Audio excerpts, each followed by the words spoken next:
পৃথিবীর মধ্যে 180 কোটি থেকে 200 কোটি ইমানদার আল্লাহর কাছে দোয়া চেয়েছিল, আল্লাহ মাওলা পরওয়ারদিগার খোদা তুমি ফিলিস্তিনের মানুষদেরকে হেফাজত করো। চেয়েছে না চাইনে? চেয়েছে না চাইনে? আল্লাহর কাছে দোয়া, কারো না কারো দোয়া কবুল হয়েছে, কুদরতি মদদ আল্লাহ দান করেছে। কথা ঠিক না গো? কুদরতি মদদ আল্লাহ দান করেছে। লস অ্যাঞ্জেলেসের দাবানলে পড়ছে, ক্যালিফোর্নিয়া আমেরিকার দাবানলে পড়ছে, আজ পর্যন্ত কোন অত্যাধুনিক প্রযুক্তি তাকে নিভাতে পারেনি। আপডেট পারসন আমেরিকা ক্যালিফোর্নিয়ার বুকে লস অ্যাঞ্জেলেস দাবানলে চলে যাচ্ছে সরকার হয়ে, কোন অত্যাধুনিক প্রযুক্তি আজ পর্যন্ত নিভাতে পারেনি।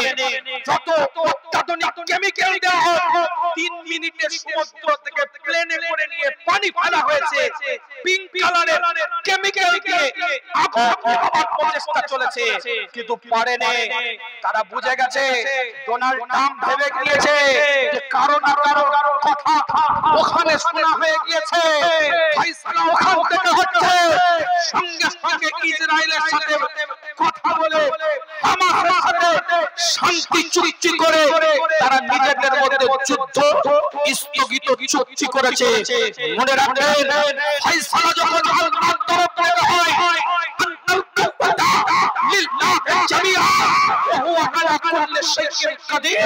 ফয়সালা যখন খোদা করে দেয়, কারো কোনো ক্ষমতা থাকবে না সেই রবের ফয়সালাকে পরিবর্তন করতে পারবে। ইব্রাহিমের আগুন নিভিয়েছে আল্লাহ, নমরুদ জ্বালাতে পারেনি। ক্যালিফোর্নিয়ার বুকে, লস অ্যাঞ্জেলেসের বুকে আগুন আল্লাহ জ্বালিয়েছে, পৃথিবীর কোনো প্রযুক্তি নিভাতে পারবে না।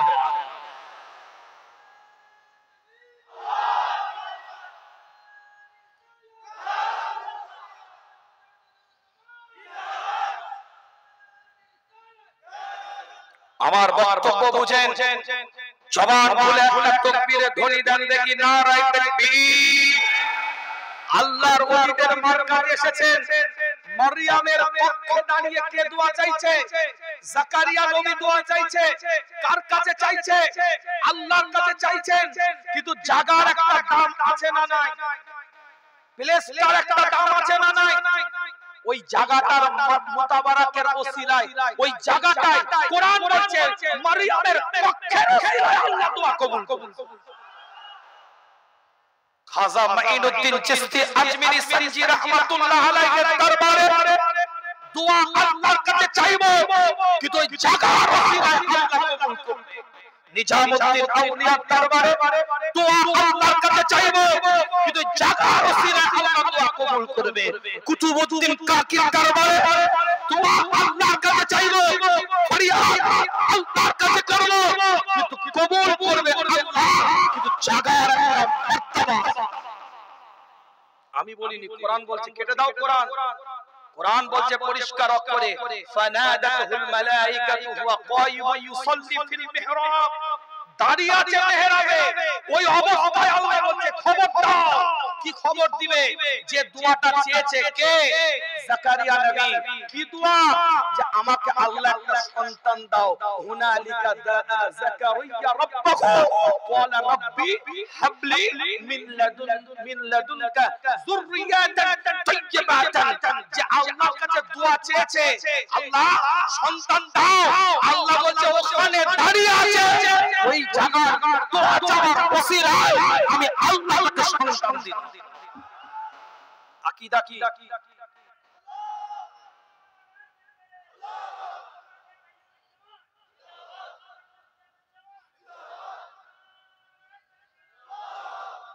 আকীদা কি থাকবে? আকীদা কি থাকবে? আকীদার জায়গায় হেরফের নয়, আকীদা থাকবে চাইবো আল্লাহর কাছে, কিন্তু মুতাবারাক জায়গাটার একটা গুরুত্ব আছে, ইবাদতের জায়গার একটা গুরুত্ব আছে। কি কথা ঠিক বলছি না? আল্লাহ পাক কবুল করেন, সকলে বলেন আমিন। এই প্রতাপপুর দরবার ইবাদতের জায়গা, জিকিরের জায়গা, তাসবিহ জায়গা, মুরাকাবার জায়গা, মুশাহিদার জায়গা, তাসকিয়া নফসের জায়গা, আত্মশুদ্ধি করার জায়গা, জীবনের পরিবর্তনের জায়গা, শরীয়তকে বোঝার জায়গা, নবীর তরিকাকে চেনার জায়গা, ইলমে তাসাউফকে বুকের সাথে জড়িয়ে নেওয়ার জায়গা, ইলমে বাতিনকে নিজের জীবনে বাস্তবায়ন করার জায়গা, চিশতিয়া, কাদেরিয়া, নকশবন্দিয়া, মুজাদ্দিদিয়া তরিকাতে সবক নেওয়ার জায়গা। এই জায়গায় বসে যদি আপনি দোয়া চান, এই জায়গার বরকতে আল্লাহ হয়তো দোয়াটা কবুল করতে পারে। শিওর বলবো, কেন ওটা কোরআন দিয়ে শিওর হয়েছে, তাই শিওর ওই জায়গায়। মারিয়ামের মেহরাব, এখানে আশা করতে পারি যে এতগুলো মানুষ আমিন আমিন করবে, এতগুলো মানুষ সিজদা দিয়েছে, এখানে এত মানুষ জিকির আজকার করেছে, এইগুলোর ওসিলায় আশা করতে পারি। কথা ঠিক না? কথা ঠিক না? আল্লাহ আমাদের সকলকে কবুল করেন, সকলে বলেন আমিন। একজন মানুষ কিতাব খুলে দেখেন, আমি বলিনি, কোরআন বলছে, সূরার নাম সূরাতুল বাকারা, দ্বিতীয় নাম্বার সূরা, 207 নাম্বার আয়াতে আল্লাহ বলছেন, ওয়া মিনান নাসি মাইয়াশরি নাফসাহু ইবতিগা মারাদাতিল্লাহ ওয়াল্লাহু রাউফুম বিল ইবাদ। আল্লাহ নবী মুহাম্মদ রাসূলুল্লাহ সাল্লাল্লাহু আলাইহি ওয়াসাল্লামের উপরে একটা কোরআনের আয়াত আল্লাহ পাক নাযিল করে দেয়, একটা ইবারত আল্লাহ পাক নাযিল করে দেয়। আনওয়াটি আলোচনা আপনাদের খিদমতে নয়, সূরাতুল ইমরান থেকে তিনটা আয়াতের দলিল দিয়ে বোঝাতে চেয়েছিলাম আপনাদেরকে। আবেদন নেককার বান্দা বান্দীদের ইবাদতের জায়গা হয়, দোয়া চাইলে গুরুত্ব আছে, এটা বোঝাবার জন্য হযরত মারইয়ামের পক্ষের কথা আপনাদের খিদমতে তুলেছিলাম। জাকারিয়া নবীর মতন মানুষ, একজন নবী যে কোনো জায়গায় দোয়া চাইতে পারত, কিন্তু মারইয়ামের কক্ষে গিয়ে দোয়া চেয়েছে। ওই কক্ষটার বরকত কখন বুঝতে পেল? যখন ওই কক্ষের মধ্যে আনসিজনারি ফল দেখতে পেল। যে সময় ওই ফলটা হয় না, ওই ফলটা যখন সেখানে দেখতে পেল, ওই সময় দোয়াটা তিনি ওখান থেকে চাইলেন। ছোট্ট করে বলি, কোরআন জানিয়ে দেয়, ওয়া মিনান নাসি মাইয়াশরি নাফসাহু ইবতিগা মারাদাতিল্লাহ ওয়াল্লাহু রাউফুম বিল ইবাদ। পৃথিবীর মধ্যে এমন কিছু মানুষ আছে যে মানুষগুলোকে আমার আল্লাহ, আমার মাওলা, আমার পরওয়ারদিগার, আমার খোদা, আমার আল্লাহ এলান করে দেয়, আমি আল্লাহ ওই মানুষগুলোকে, আমি মাওলা ওই ব্যক্তিগুলোকে, আমি খোদা ওই মানুষগুলোকে এলান করে দিচ্ছি, ওই মানুষগুলো আমি আল্লাহ আমার সন্তুষ্টির জন্য, আমার রেদামন্দির জন্য, আমাকে খুশি করার জন্য তারা সব কিছু বিলিয়ে দিতে পারে। কেবলমাত্র আমি আল্লাহ, আমি কিসে খুশি সেই জন্য তারা সব কিছু বিলিয়ে দিতে পারে। সূরাতুন নিসা ৪র্থ নাম্বার সূরা ৫৪ নম্বর আয়াতের মধ্যে আল্লাহ জানিয়ে দেন, আম ইয়াহসুদুনান নাসা আলা মা আতাহুমুল্লাহু মিন ফাদলিহি। আমি বলি না, কোরআন জানিয়ে দেন, কিতাবটা খুলে দেখেন, পরিষ্কার করে লেখা আছে, আমার আল্লাহ আমাকে দান করছে পৃথিবীর মধ্যে। আম ইয়াহসুদুনান নাসা আলা মা আতাহুমুল্লাহু মিন ফাদলিহি। পৃথিবীর মধ্যে এমন কিছু মানুষ আছে, এমন কিছু ব্যক্তিত্ব আছে, আমি আল্লাহ মানব জাতকে তৈরি করেছি। লাকাদ খালাকনাল ইনসানা ফি আহসানি তাকওয়িম, উত্তম পরিকাঠামোর দ্বারা। ইন্নী জাহিলুন ফিল আরদি খলিফা, আমি আল্লাহ তাদেরকে প্রতিনিধি হিসাবে নিয়োগ করে দিলাম। এই পৃথিবীর মধ্যে কিছু মানুষকে আমি আল্লাহ আলা মা আতাকুমুল্লাহু মিন ফাদলিহি, আমার পক্ষ থেকে নিয়ামত দি, আমার পক্ষ থেকে মর্যাদা দি। এই দুটো আয়াতকে সমন্বয় করে মুফাসসিরিনরা ব্যাখ্যা করছে, মুফাসসিরিনরা ব্যাখ্যা দিচ্ছে, কারা আল্লাহর রহমতপ্রাপ্ত বান্দা, কারা আল্লাহর নিয়ামতপ্রাপ্ত বান্দা, কারা আল্লাহর মর্যাদাপ্রাপ্ত বান্দা, কারা আল্লাহর নৈকট্য অর্জন আমলকারী বান্দা মুফাসসিরিনরা এলান করে দিচ্ছে আলা মা আতাকুমুল্লাহু মিন ফাদলিহি কাদেরকে আল্লাহ রহমত দিয়ে থাকে প্রত্যেকটা মুফাসসিরিনরা বলছে যারা পৃথিবীর মধ্যে আল্লাহকে খুশি করার জন্য যারা পৃথিবীর মধ্যে মাওলাকে খুশি করার জন্য যারা পৃথিবীর মধ্যে আল্লাহর নৈকট্য অর্জন করার জন্য সবকিছু মারাতিল্লাহ নিজেকে বিলিয়ে দেন আমার আল্লাহ তাদের উপরে আলা মা আতাহুমুল্লাহ আল্লাহ তাদের উপরে রহমত দান করে দেন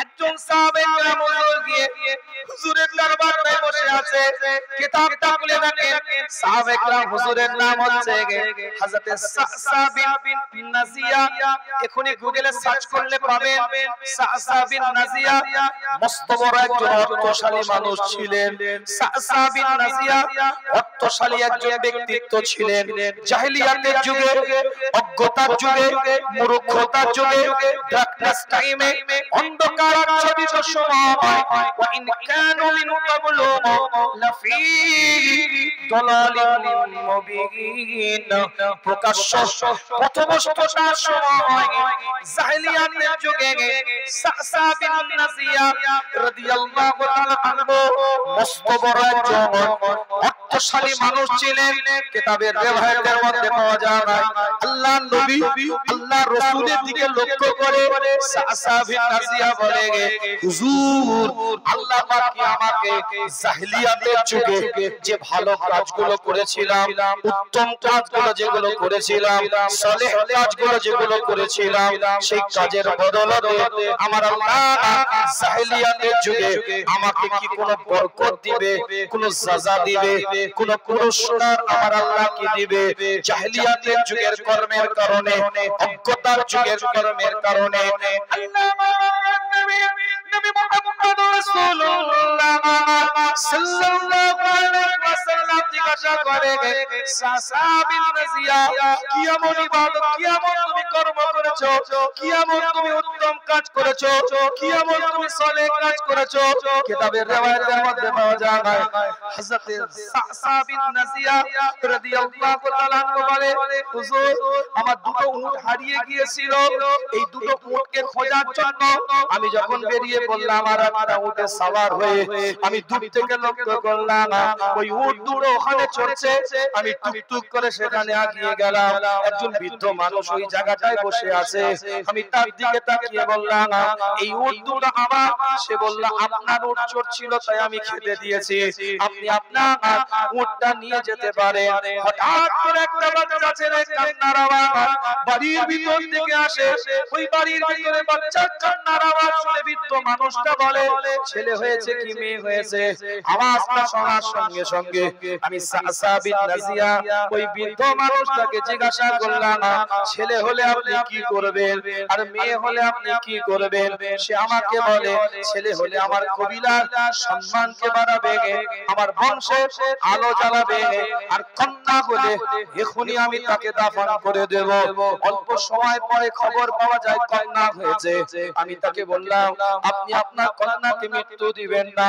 আমার দুটো উট আপনাকে দিয়ে দিলাম আমার দুটো উট আপনাকে দিয়ে দিলাম সে আমাকে বলে না না তুমি যেটা করে সওয়ারি হয়ে এসেছো এই তিনটে উট আমাকে দিতে হবে আমি তাকে শর্ত দিলাম সে আমাকে বাড়ি পর্যন্ত পৌঁছে দিবে তারপরে তৃতীয় উটটা সে আমাকে নিয়ে নেবে ইয়া রাসূলুল্লাহ ইয়া হাবিবাল্লাহ হুজুর আমি তিনটে উটের বিনিময়ে ওই বাচ্চা মেয়েটাকে কার কাছ থেকে নিয়ে আসলাম হুজুর আমার লন্ডিকে আমি দিয়ে দিলাম সে আস্তে আস্তে বড় করে তুলেছে তাকে আমার বুকে সে উঠে আমার মুখে আমার দাড়িটাই টানে আমার কপালটাই চুমা দেয় আমার গালে চুমা দেয় বাচ্চা মেয়ে তার প্রতি আমার দরদ তৈরি হয় আবেগ তৈরি হয় ইমোশনাল তৈরি হয়ে যায় ওই বাচ্চা মেয়েটার প্রতি আমার ভালোবাসা জন্মে যায় ইয়া রাসূলুল্লাহ ইয়া হাবিবাল্লাহ হুজুর আমি মক্কা জমিনে ঘুরতে কাঁদতে আরম্ভ করে দিলাম।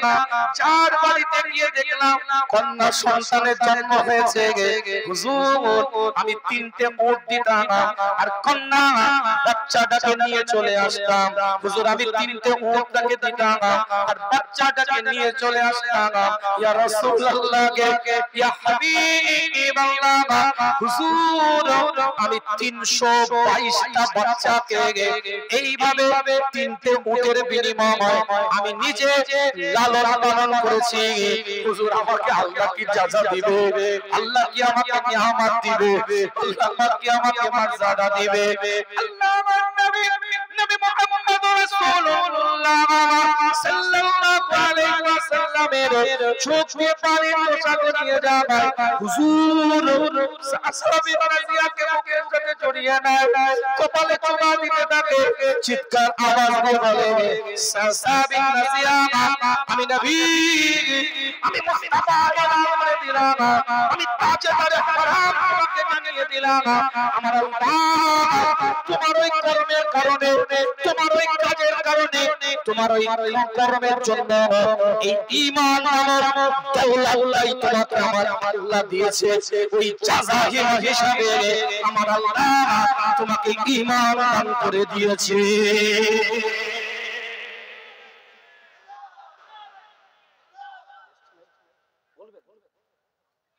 বিদায় নেব আপনাদের খিদমত থেকে। ছোট্ট করে বলে দিয়ে যায় আপনাদের কাছে আল্লাহ নবী এলান করে দিলেন এটা দুনিয়ার জাযা। আল্লাহ তোমাকে ঈমান দিয়েছে, যেহেতু জাহেলিয়াতের যুগের কর্মের কারণে আখিরাতে কিছু পাওয়া যাবে না, ঈমানটা শর্ত হচ্ছে, তাই হুজুর বলছে ঈমান আল্লাহ তোমাকে যখন দিয়েছে আমি নবী এলান করে দিলাম কাল কিয়ামতের ময়দানের পরে আমি রাসূল যেখানে জান্নাতে থাকব তুমিও সেই জায়গায় জান্নাতের মধ্যে অবস্থান করবে। সূরা আল ইমরান থেকে 3টা আয়াত দিয়ে দলিল দিয়েছি নেককার বান্দাদের জায়গায় দাঁড়িয়ে দোয়া চাওয়ার গুরুত্ব আছে। দুটো আয়াত দিয়ে বুঝিয়েছি আমার আল্লাহ বান্দাদেরকে নিয়ামত দান করে। আমি ইয়াহসুদুনান নাসা আলা মা আতাহুমুল্লাহু মিন ফাদলিহি আর ওয়া মিনান নাসি মান ইয়াশরি নাফসাহু ইবতিগা মারাজাতিল্লাহ ওয়াল্লাহু রাউফুন বিল ইবাদ। এই দুটো পয়েন্টে বোঝালাম আল্লাহ পাক কিছু মানুষকে নিয়ামত দেয়, তারা কারা? যারা আল্লাহর নৈকট্য অর্জন করেছে। আর আগের 3টা আয়াত দিয়ে বুঝিয়েছি আল্লাহর ওলিদের মারকাজে গিয়ে দোয়া চাইলে চাইতে হবে আল্লাহর কাছে, ওই ইবাদতের মারকাজের ওসিলায় আল্লাহ পাক দোয়াটাকে কবুল করে নেয়। আরো জোরে বলেন, আরো জোরে বলেন। আমার আলোচনা বোঝা গেছে। বিদায় নিয়ে গুনাহগারের জন্য দোয়া করবেন। এ দরবারে দায়িত্বশীল ব্যক্তিত্ব, এ দরবারের মুরব্বি হুজুরের জন্য দোয়া করবেন। আল্লাহ তাআলা হায়াতকে দারাজ করেন, শিফায়ে আদেলা কামেলা নসিব করেন। পীরজাদা ভাইজান যেভাবে কর্মকাণ্ড চালিয়ে যাচ্ছেন আল্লাহ পাক অক্লান্ত পরিশ্রমকে আমার রুহুল আমিন ভাই কবুল করেন। গুনাহগারের জন্য দোয়া করবেন। ওয়া আখিরু দাওয়ানা আনিল হামদুলিল্লাহি রাব্বিল আলামিন। আসসালামু আলাইকুম ওয়া রাহমাতুল্লাহি ওয়া বারাকাতুহু। দরুদ শরীফ।